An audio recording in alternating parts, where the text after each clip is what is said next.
Hi guys, welcome to my YouTube channel Dynamics 365 Lab. My name is Mohammed Yasser. I'm a Microsoft MVP. I do lots of videos in YouTube on Dynamics 365 Finance and Operations.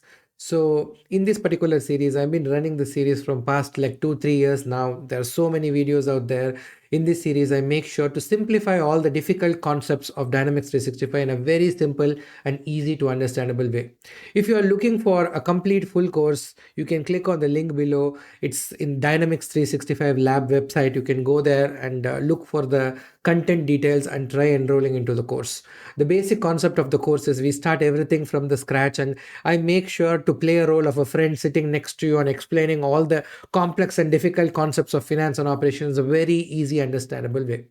So today's agenda is going to be we are going to go through some tips and tricks around the sales order and some of the scenarios around sales order in today's video. It's not going to be a very long video, it's going to be a short video, but very useful and very interesting video. So let's get into the video, guys. So we have this accounts receivable module, and let's say that you have a requirement in your project where your customer wants a scenario where he wants you to only sell a specific items to specific customers, meaning the requirement is you should only be able to sell item A, B, and C to one customer one, and you should be able to sell item D, E, and F to the customer too, meaning it's a kind of a restrictions or enforcement that you want in the system, like a regulatory requirement. In some cases it's also possible that the system should only let you sell certain items to certain customers, right? If you have such a scenario, then you can probably use this particular feature in Dynamics 365. Okay, so let's review them, and then I will also give you two more tips related with and associated with sales order. Okay, let's get started, guys. So in the workspace, right, there is this feature management where we normally have the list of features, right? If you go to the all tab, there is a feature which actually enables you to achieve this process of ability to only sell specific item to a specific customer. So try to look for this feature called as approved customer list. So when you go there and then try to enable this particular feature, the feature is enabled. Yeah, the feature is right now enabled. So once you enable it, okay, once you enable it, and then go to the accounts receivable all customer. So after you enable it, if you go to any customer, you will see this particular area called approved customer list. I should have showed you before enabling it. The customer record obviously did not add this whole section. Okay, this is a new section got automatically added upon enabling of the feature. So once this section is enabled, then you need to go to this particular area called as setup, and then click on new, and here you have table and group means you can like automatically create a group here.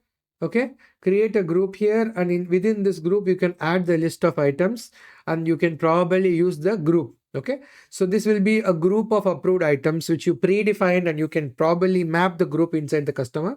In my case, I'm going to use the item. Okay, I'm going to use that item. If the item is a product master, meaning it has a configuration size and color, it is also possible to pick your configuration size and color. Okay, you need to enable all of them and save the setup so that the system will let you to pick the color, any one of these variations, just in case you do not want all the variations, meaning all the um, the combination of product dimension. You do not want them, right? So you can specify which configuration size and color you want, which are allowed to that customer. In my case, this is not a product master, it's a product, so I'm going to only choose an item number. You also have an ability to specify the start date and end date on when that expires. If you want, you can also do all that. So I'm going to keep it simple. So let me add a couple of items. So yeah, I'm going to add this two item now. Okay, I'm not going to expire them. Yeah, this is good.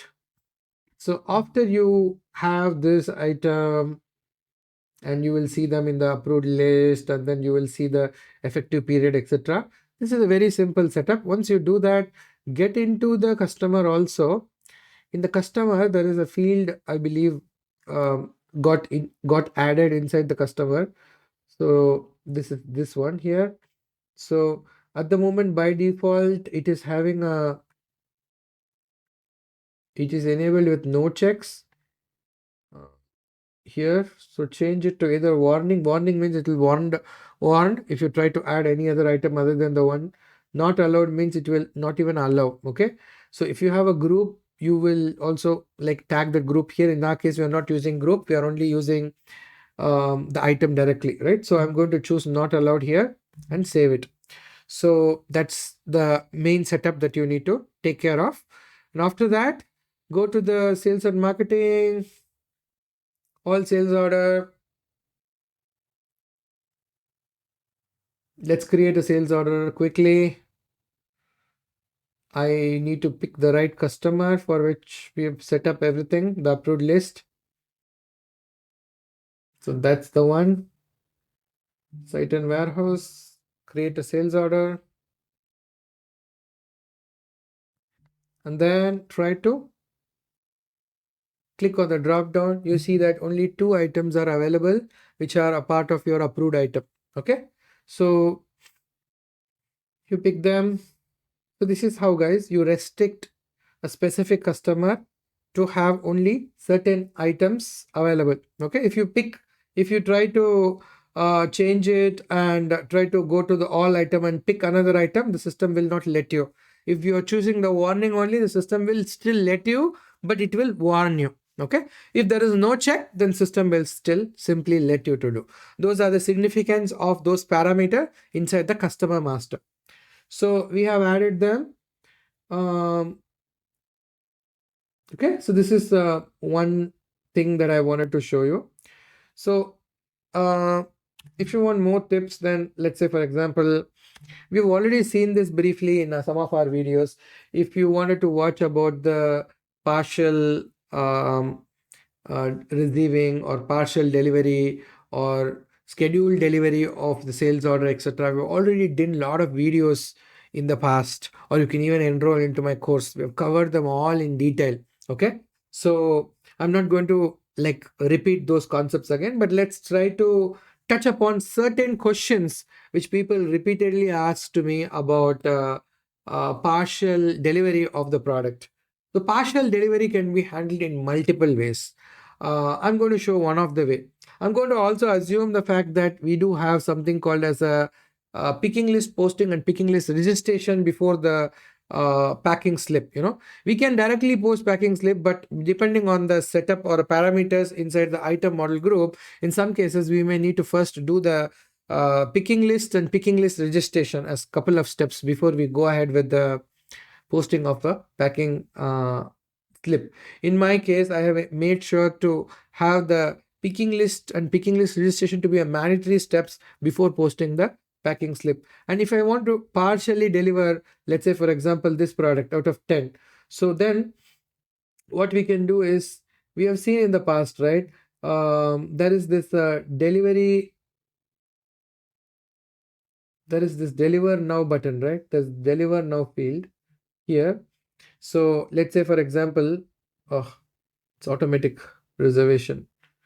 Okay, so there is a deliver now but field, right? So here, let's say, for example, instead of 5, let's say I want to only deliver, instead of 10, I want to only deliver 5, then we can just say 5, right? So if I do so, then while posting the picking list, right? Picking list is a step where we are actually printing the list of item to be picked and providing it to the warehouse worker, who can probably go and have a physical copy of it, refer to it, and go to the relevant warehouse location and go ahead and pick the stock, right? So that's the significance of a picking list, which we print, say okay, and give the report to the warehouse worker. So during this step, it's possible to go and change it to deliver now. That way, the system will automatically only pick 5 quantity out of 10, right? So this is one way of partially delivering. Instead of 10, we are only delivering 5 to start with, right? We've already seen it in the past. Just refer to some of my videos in the past, which is related with the partial delivery. But other than that, if you wanted to partially deliver even without using the deliver now, right? We can like go ahead and directly click on generate picking list. You want to print it, you can still print it out. I'm not going to change it to deliver now. I'm going to keep it all. Okay, so keep it all means it's going to show all the quantity, all 10. So I'm going to say okay, and system is going to print the report. I haven't enabled right now. If you enable it, it will either print to the screen or to the printer, which you can print it out and give it to your warehouse guys. Warehouse guys can physically use the paper to tick and go ahead and pick it, right? We've already seen it in the past. So now the picking list registration enables. So in the picking list registration, at the initial stage, it is in the activated stage, right? It is activated. So let's say that I only want to deliver 5, right? I do not want to deliver more than that. So in such cases, what I can do is I can go ahead and let's say cancel this 5, okay? And I only want to deliver pick 5.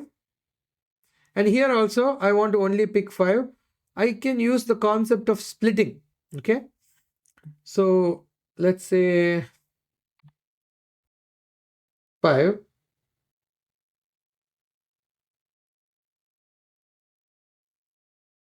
Okay, what you can do is you can go ahead and either delete it. If you delete it, then the output order will be there, and the system will like output order will still be stuck.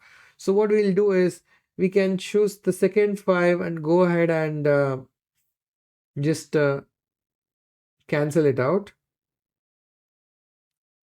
Okay, so in such cases you are only partially delivering 5. Instead of deliver now, you are directly going and updating it in the registration form, and then you say update all. So these 2 lines are completed, meaning 5 each are going to be delivered. The remaining will stay here. So now you go and post the packing slip. So 5 are automatically coming out. So now you are going and delivering it partially, right? So since you are only partially delivering it, the sales order will still be open order. It won't be changed to delivered. Okay.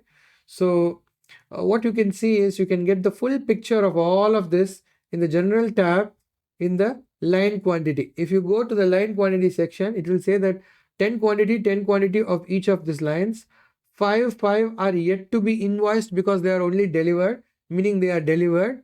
Whereas the delivery reminder is 5. Okay. There is one item which is also physically reserved. I believe automatic reservation is enabled. So these are the 5 which are delivery reminder at the moment. Okay. So if I do and if I go ahead and do the second round of pick list and pick list registration, the remaining 5 will auto populate and you can go ahead and deliver them as a next step. But let's say, for example, you want to cancel it off. You do not want to deliver the remaining. So in such cases, you can always go and click on the delivery reminder and cancel the quantity, meaning there are no more delivery reminder. Once you do that here, if I refresh it, I think we'll have to do that for the next line also.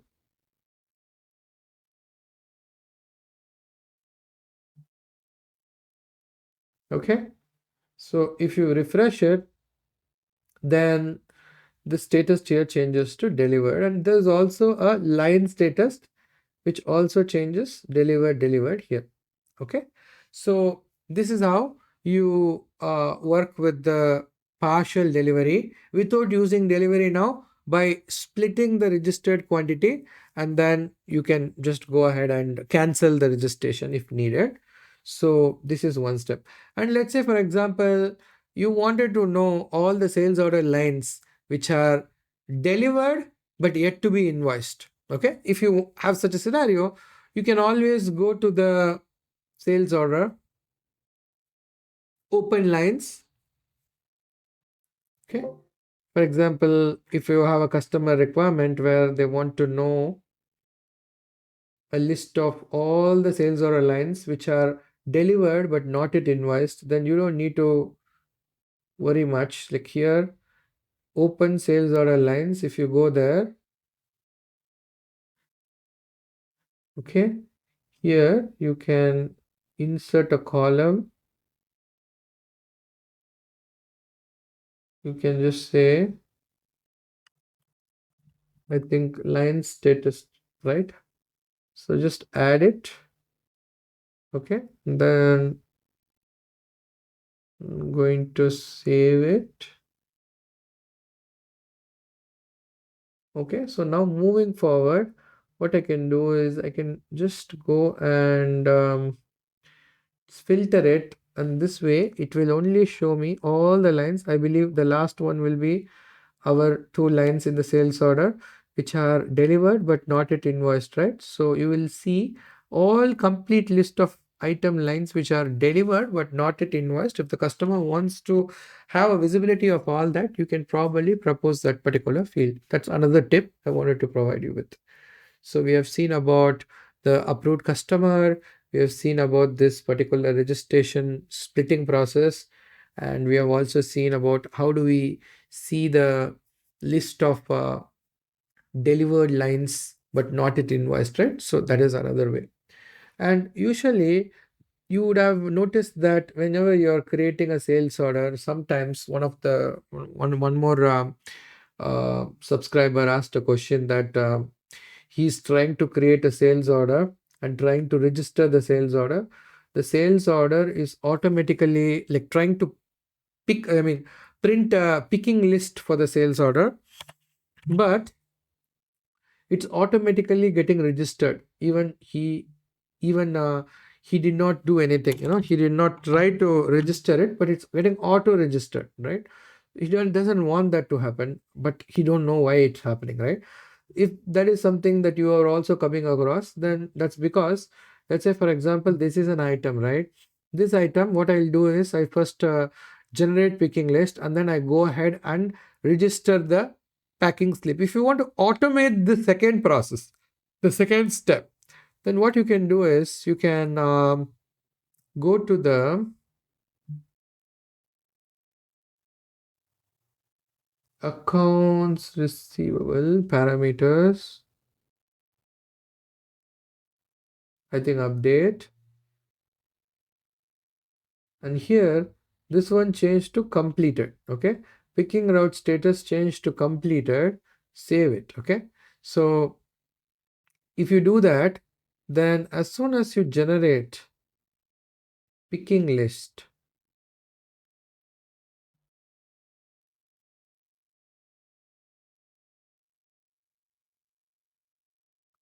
the system will automatically do the pick list registration from activate to complete.